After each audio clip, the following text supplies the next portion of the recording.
Good afternoon. Thanks for being here.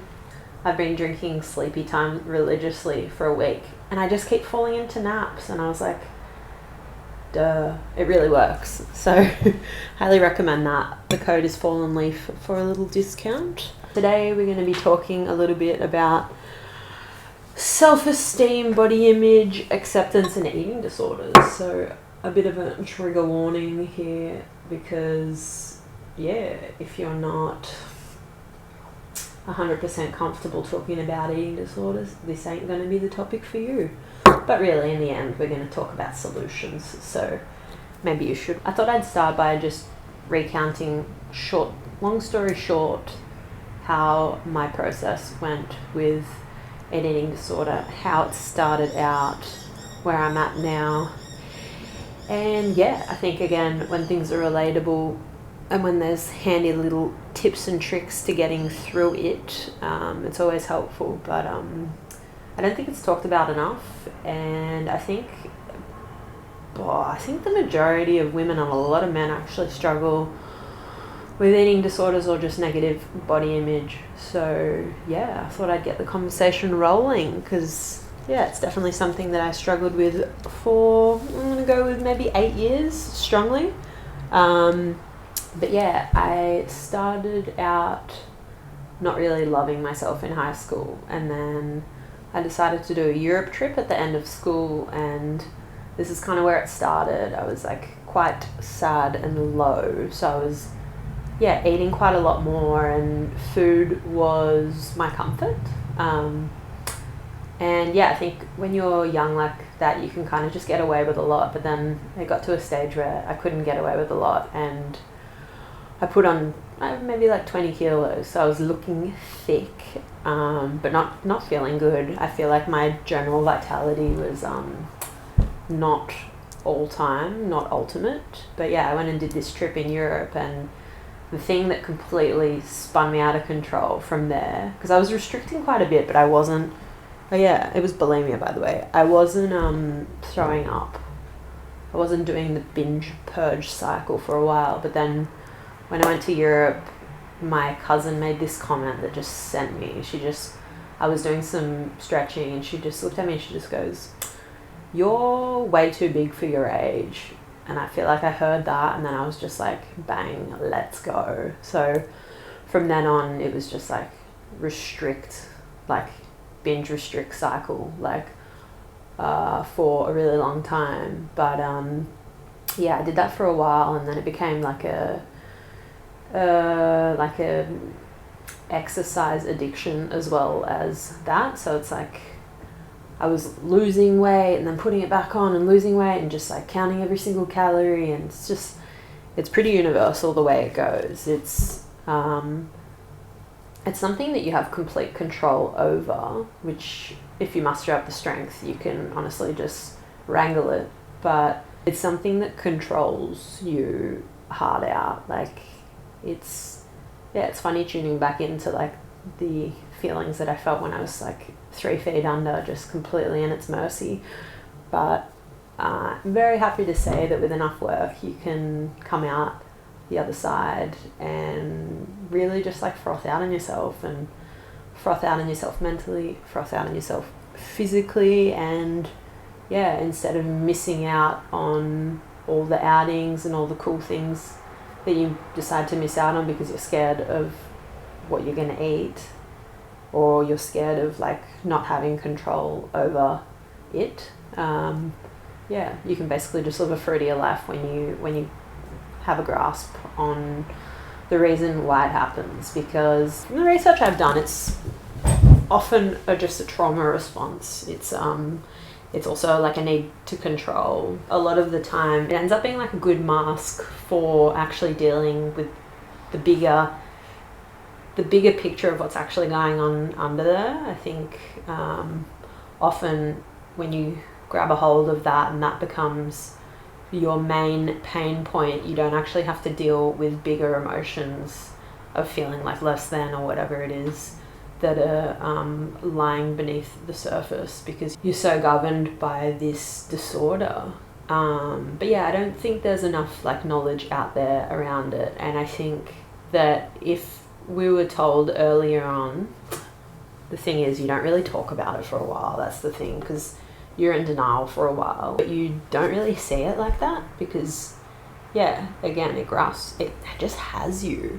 There's been a few kind of like turning points in the time that I've decided that I had an eating disorder, decided that I wanted to change, decided that I couldn't go on like this anymore. It's not something that I talked about for a really long time. I kind of just went through it and was just like semi-comfortable in it, because you make up a set of rules that don't often, they prevail the majority of the time, but when they don't, it's just like game over. It's like, the thing about it is that it's like, it's impossible to maintain. So you set up this like comfy little thing where you set up rules that work for you. So whether it's like calorie counting or exercising before you eat, or just like having days where you just don't eat at all, or I had so many comfy little rules that worked. Like I couldn't eat the morning or lunch, I could only eat dinner, or yeah, after like a big binge I'd have to have a few days off eating or whatever. But it's like,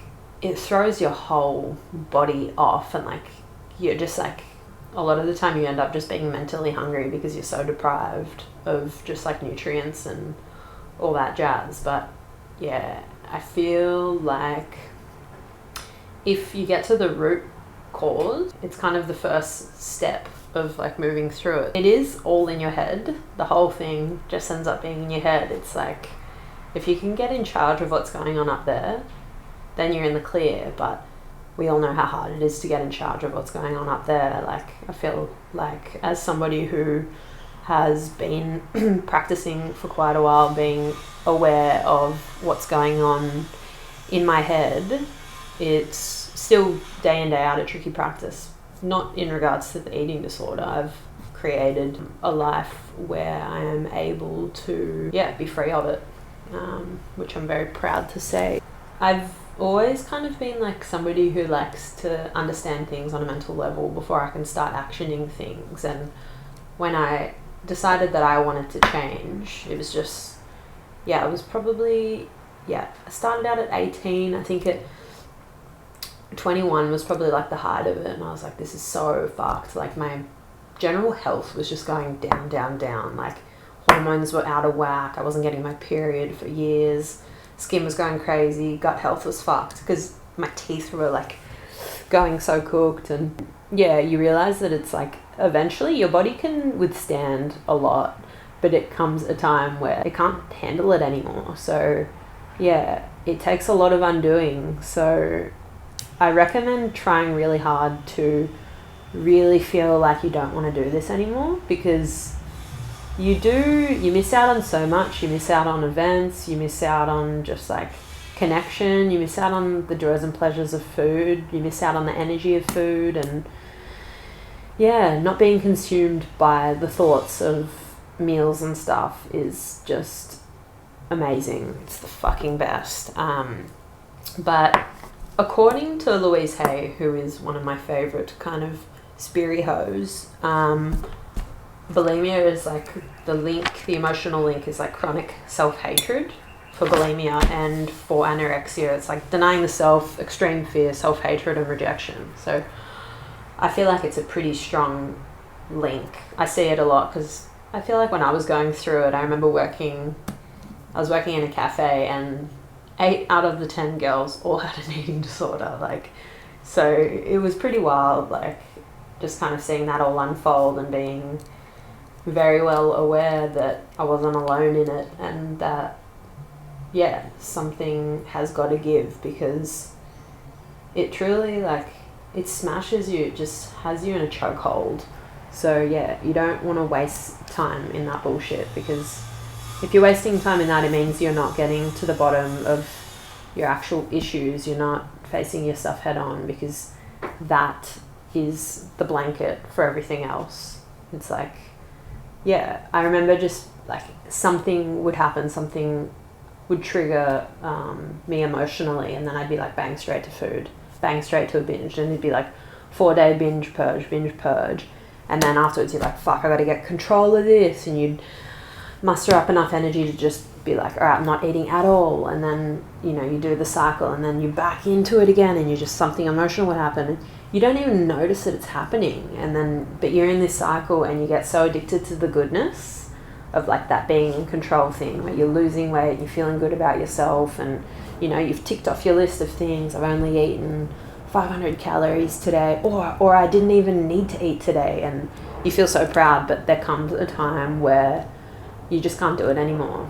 And yeah, that time came for me again as I was 21 in Melbourne, and that's when I decided to pick up a book, funnily enough, Tony Robbins' Awaken the Giant Within, which was like the start of just like understanding just like patterns, the brain, like it's just like, again, self-help for dummies, but at the time it was just so revolutionary for me, and being able to bounce those ideas with my brother, because he was reading and listening to a lot of Tony Robbins too.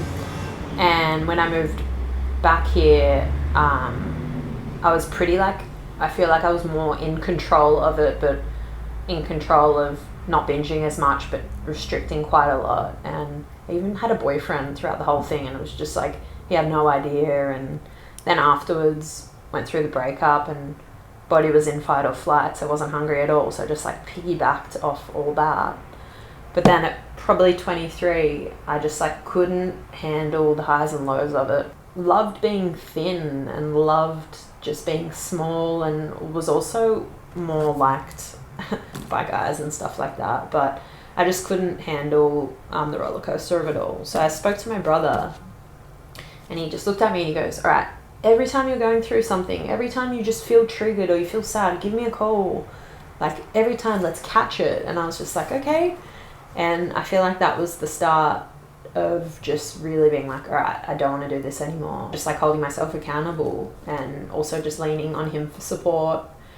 And I think the hardest part about that decision is that a lot of the time you realize that you kind of have to go out of control to find an equilibrium. Like, you've deprived yourself of so much goodness and nice food and yeah, all of that jazz, that you feel like, fuck, I want it all. So it's about kind of like, I had to just let it go and spiral in a way to find my happy medium.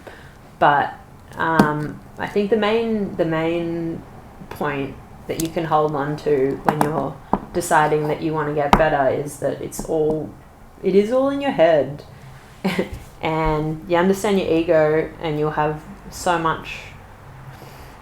I think the most critical bit of information you can house within you is that if you get in control of your thoughts and you observe them, because it's like, it's all in the head. If you can notice the thoughts in general though, like in actual day-to-day life, you can just live a fruitier life.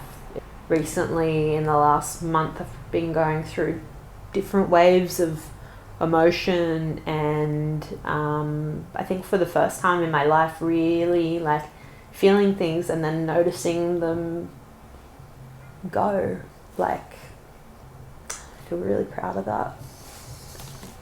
Yeah, just like seeing how much power we have over all the pain. Like, it's a beautiful thing. Like, again, it's all that stuff I'm always preaching, but it's the breath, it's the noticing, it's the backseat, it's just the whole thing. It's all, if you can create it in your head, you can get rid of it too. Like, they're all learnt patterns, they're all learnt behaviours. So yeah, it's a really, really beautiful thing. Yeah, I think it's all about challenging the self-talk. When I began to notice that I was avoiding feeling feelings and just using that as a coping mechanism, that's when I started to just like dig a little bit deeper and just be like, ooh, what is this? Ooh, like, and just getting a little bit more curious. It took a great deal of time, and because when you're going through this, your whole body has to re-regulate as well. Your hormones, like everything is a chain reaction. But if you're dedicated, I promise you, I hear this a lot of the time, people like, I think it's something that's with you forever. Like,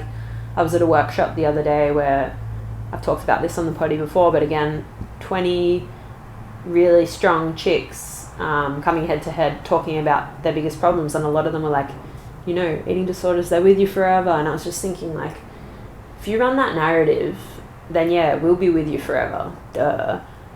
Sorry, I shouldn't say that, but it's just like, I used to run that narrative too, and I was just like, yeah, because it's been with me for such a long time, I'm just going to be like, yeah, it's probably going to be with me forever, like it'll just be, but no, the more work you do, the more you realize that it can be something that's not a part of you, which is really exciting. The crazy part about it all is that, like, if you're abiding by the rules that you make and then you don't follow one of the rules, it just governs the way your day is going to go. You simply cannot live your life to the fullest extent when you have an eating disorder. It's just impossible. It's not like you're not living your full expression because you're completely held down by this voice in your head that tells you that you need to follow all these rules. I had a little bit of trouble with comments that people made about my body and things like that. Now I just, like, honestly go straight over my head, but upon reflection, like, mum would make comments and still does about just weight loss. Like, still, like, when I have my period, she'd be like, you know, you'll lose it, even without me even saying anything. Like, you know, you're inflated, it's just water away and you'll lose it. And I'm just like, the last thing somebody wants to hear is that they'll lose the weight. Like, the journey is about acceptance in the self. It's about just, like, being like, I'm okay with the fluctuations. But hearing those little sneaky comments, it's just like, they're comments that are aimed to help, but they're just so loose and they don't help. I highly recommend not commenting on people's weight and stuff like that, because yeah, it can be more harmful than anything. If you're feeling like giving somebody a compliment, just get a little bit creative with what you're going to say. But in the end, it's up to the person to be strong enough to be able to take it. But yeah, I just found that a few of those comments kind of hurt and probably halted my progress.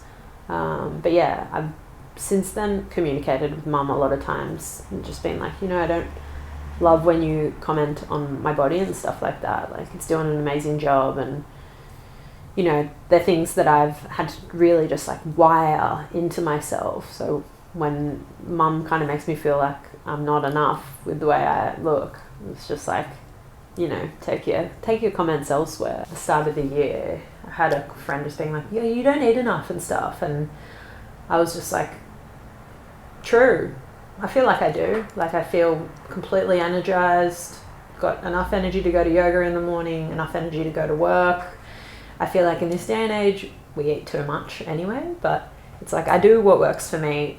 I often fast of a morning. If you're eating, like, in line with your cycle as well, which a lot of people don't know about, you can really maximize energy throughout each phase. Like, when you're ovulating, for example, you just have lots of natural energy. So when I have natural energy, I'm not going to sit down and eat this big, thick, carb-heavy meal.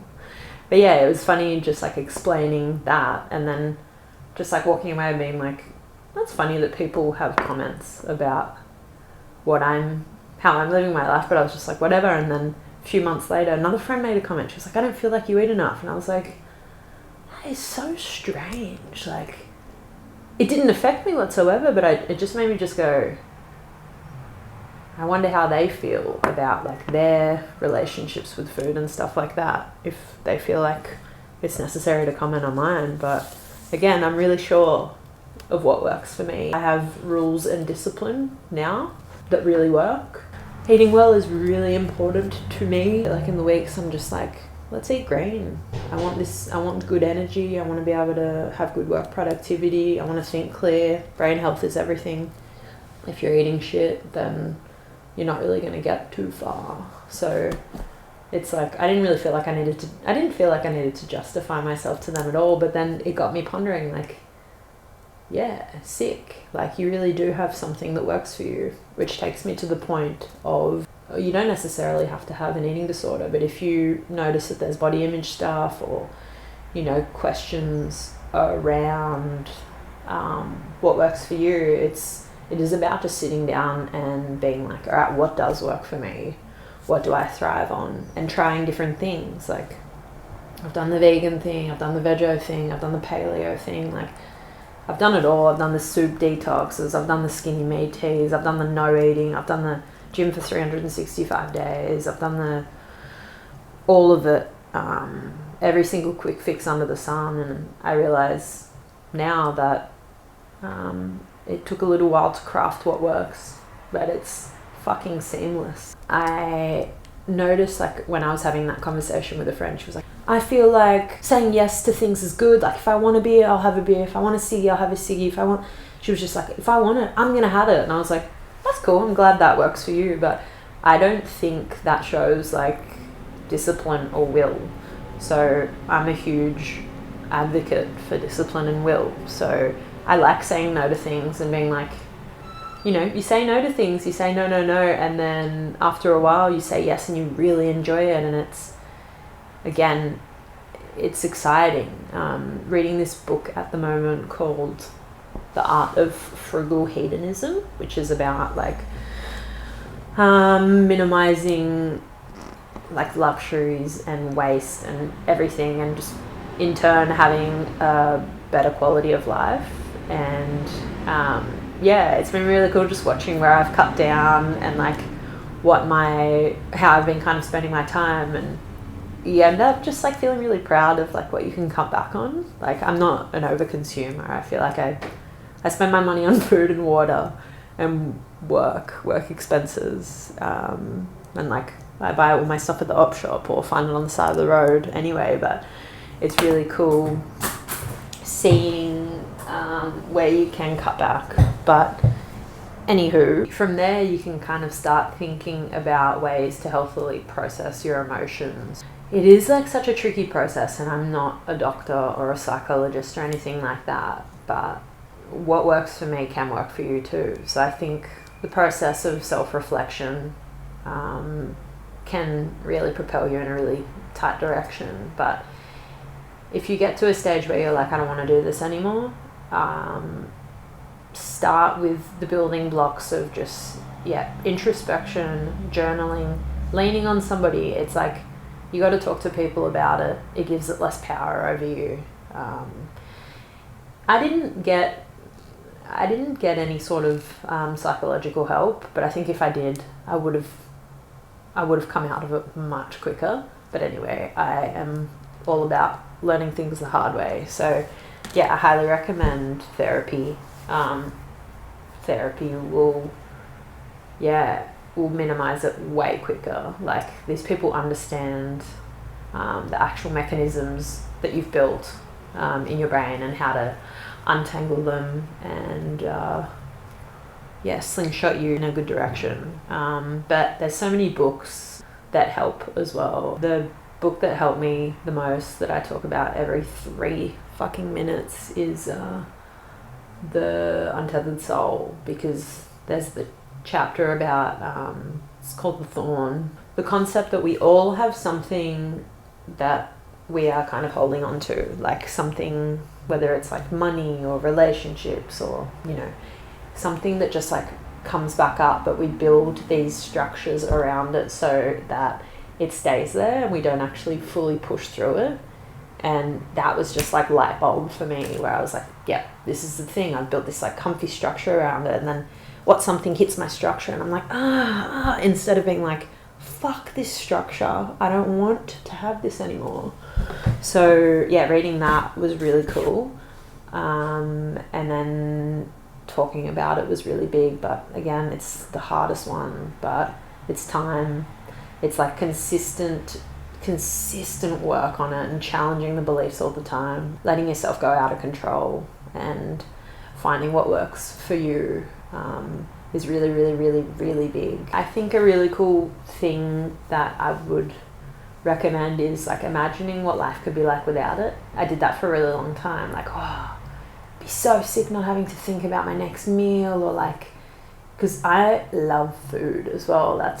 That was a hard part, was like, I adored food, I adored cooking, I adored going out and like cooking with people and the whole thing. It was just, it was really sad because, the thing I loved most, I feared the most as well. And yeah, now I can safely say that my relationship with food has never been better. My relationship with self has never been better. So it's all directly correlated. Your worth isn't measured by the way you look. The way you look is the least interesting thing about you. I think to like smaller degrees, it affects a lot of people too. It doesn't have to manifest into this big disorder. Yeah. This big disorder that completely fucks up your life. It can be kind of subtle. Like, I notice it in guys that I've dated where they've sometimes just like not eaten enough and been like, oh, I'm going to lose weight, and been just like really critical, and they've had like rock hard abs and just have been the biggest snacks. And I've been like, damn, Daniel, like you're dealing with it too. I feel for you, because yeah, it's not talked about for guys either. Yeah, it's all self-love stuff. Like, the more you love yourself, cringe, but like, it's very, very true. But yeah, again, learned behaviors can be unlearned.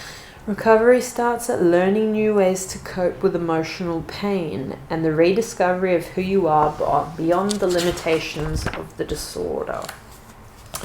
So the bigger picture is just like the magic that comes from self-love, self-care, being okay with the self, acceptance of all that is, the better your life will be. Discipline's just such a big one. I fucking rant about discipline all the time, but discipline in life will get you far. So if you can, I think we could all use a little bit of this, even if we're not fully struggling with it. It's like we can all love ourselves a little bit more. We can all be a little bit more, we can decide to challenge ourselves a little bit more as well. Again, this book that I'm talking about, my housemate's reading it too. Such a good book. But it's just like, just simplifying the whole process and asking for help. I gotta say, I've never really been in the comparison thing. I've always just been my own worst enemy. Because, I worked in a swimwear company, and there was just like, a lot of comparison and things like that then. I know that affects the masses, but just know that in this day and age, brands and stuff don't necessarily want you to feel that good about yourself. The marketing is buy this and you'll feel better about yourself, but it's not about anything outside of yourself. It's all an internal thing. Like, you just got to be putting in the time to love yourself, and not just thinking it, just like really fucking like even do the cringy shit, like looking at yourself in the mirror and be like, you're a boss. Like, I spend so much time now just like leading up to my period just sending love to my body as well, and just being grateful for it, and how much it does for me, how much it carries me, how much I put it through, and how it's still just trucked along. Like, definitely took a few years to undo the damage, but right now, in this very moment, it's never felt stronger and healthier. So I'm so grateful. Where are we? 2000? I'd say, started out 10 years ago, took fucking solid 9 years to move through, but today, right this second, is the most I've ever loved myself, and that can be the same reality for you. But I'm not sure if this episode really helps anyone or if it's got any sort of nuggets of information, but I'm open to talking with anyone about the process, the finer details of how I moved through it, and the books that I picked up, and the meditations that I did, and the things that really got me over the line and got me wanting to feel better. But that is the extent of that. Thank you for coming.